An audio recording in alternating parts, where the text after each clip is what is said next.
Okay, here's something super interesting. So he begins to speak a little bit about the second coming. So, he's definitely going to correct those shakers on the second coming. And that, no, Jesus did not return as a woman, okay?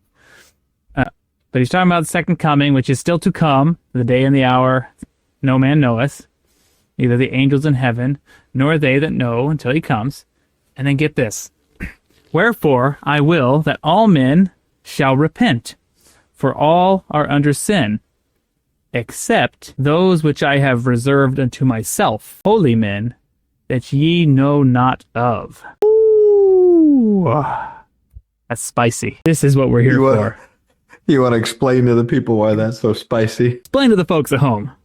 Yeah, explain to the folks at home. Well, okay, all men are under sin, except those men among you who are not. So, first revelation here is that there are men who are among us who are reserved unto Christ, who are considered without sin. That's kind of out there. And then he says, and you know not of them. So this is definitely a doctrine of ministering angels, and the obvious examples will be like 3 Nephites and John the Beloved, right? Where they're still in the world, they've received their remission of sin and their promise of exaltation, but they've remained in the world, but they're reserved unto Christ. So they're not considered telestial. They're not considered to be in the category of in sin, needing redemption, because atonement has already been applied to them. And so they're in the world, but not of the world, literally. And that also means they may be in the world and not of the church, because they are not in need of those ordinances. Right? So you have men in the world who are responsible for restoring the priesthood among the telestial order of men. So those are the angelic ministrations that were involved in restoring the earth. They are in and among us, reserved unto Christ, but they are considered among men. But they keep their identities sacred, and they do not reveal that sacred identity to the world. I mean, so this is the doctrine of ministering angels, of terrestrial beings, of translated beings, and or resurrected beings.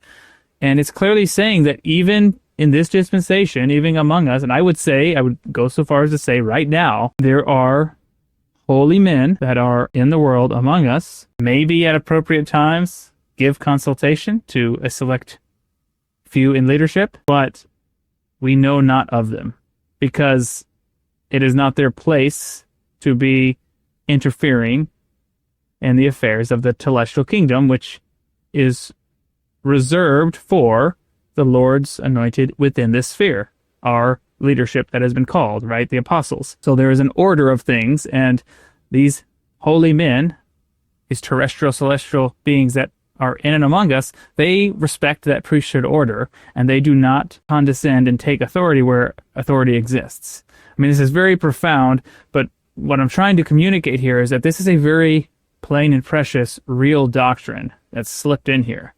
Like, it's pulling the veil back a bit and showing us that, hey, these visionary experiences and angelic ministrations, they're written in terms that are very glorious and visionary, but there's some plain and precious truth here to show that these holy men are in fact men, and they can be and are in society around us, among us, and keep to themselves, but have a role to play. Hit that like button, leave us a comment, subscribe to the channel. We really appreciate it.